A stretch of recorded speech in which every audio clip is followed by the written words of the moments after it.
I now direct your attention to Council Document Number 22.1 and call upon Emily Knox, Freedom to Read Foundation President, to present the report.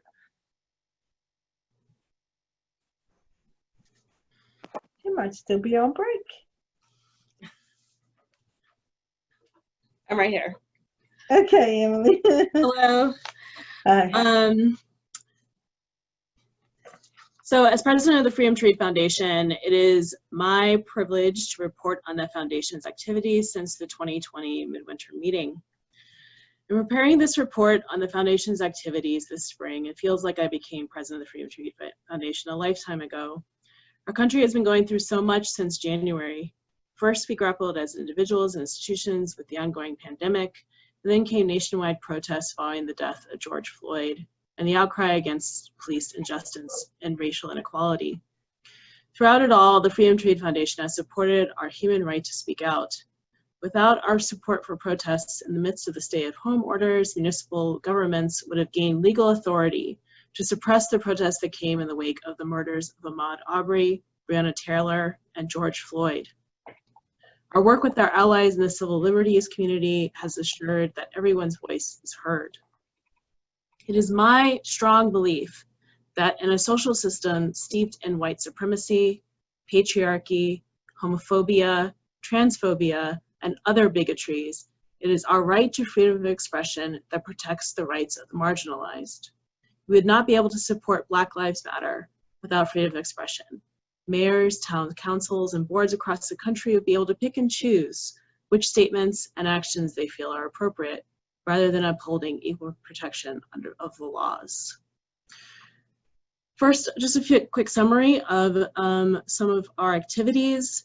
We have two important free expression cases in our docket. The first is concerning protests, the Ohio Supreme Court case in the case of Gibson Brothers Incorporated versus Oberlin College. This case is important for libraries and other entities that redistribute others' speech. A legal standard for defamation that only requires a showing of negligence rather than actual malice is problematic for libraries and library workers who are not in a position to examine all the books and materials they lend to patrons to determine if the material is defamatory.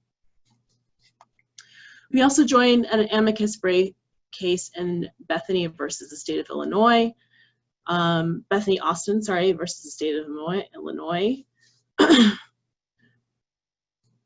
This court, we supported an amicus brief in support of Austin's petition on the grounds that Illinois Supreme Court erroneously held that the law is not content-based restriction on speech subject to strict scrutiny, while FTRF, without question, supports laws that punish individuals who deliberately harass or intimidate another person by publishing their intimate photos without consent.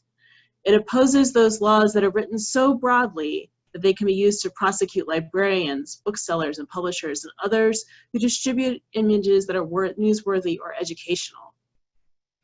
Finally, I'm pleased to report a partial victory in the ongoing lawsuit of PEN American Center versus Trump, which seeks to protect journalists from retaliation by President Trump or those government officers who work for him whenever they publish, speak critically of the president. The trial court ruled that PEN America could move forward with its two claims related to the administration's attempt to deny press credentials and security clearances to journalists critical of the administration. We'll continue to monitor this lawsuit.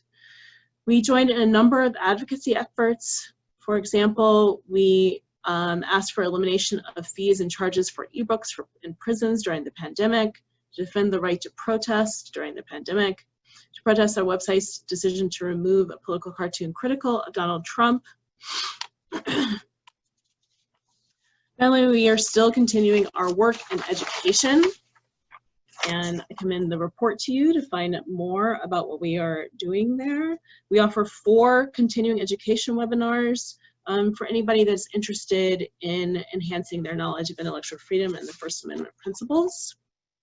Also, unfortunately, due to the COVID-19, we were not able to support our Gordon Conable Conference Scholarships the way we usually do, however we paid for each recipient's registration for the ALA virtual event. Finally, I'd like to mention our Roll of Honor Award recipient, Kelly L. Allen, who is the director of books at the gaming site humblebundle.com. To date, Humble Bundle has raised over $160 million for charity since their launch in 2010. And they have helped raise a significant amount of money for the foundation. I'd also like to let everybody know that our work in advocacy continues. I actually found that the discussion about BIPOC was very interesting because it goes to some of the research that I do, where we don't have necessarily a shared communication, shared language when we discuss certain ideas or beliefs that people might have. One thing I'm looking at this fall is to see what might happen, not necessarily in the accepted places, but with a group like the League of Women Voters when it comes to registering people to vote, using library resources, using our meeting rooms if they happen to be open again. I've been asked many times to state how I feel when it comes to, for example, what sort of parameters should be in place for speech within libraries. I always worry about this because it takes this idea that everyone agrees as to what speech should be. I live in central Illinois, and many of the towns around me are former sundown towns. I do not know necessarily that the directors of those libraries, or the boards of those libraries, would agree for a group like Black Lives Matter to meet in their library meeting space. It is our content neutral library meeting policies that allow for groups that represent marginalized people to meet in those rooms across the country.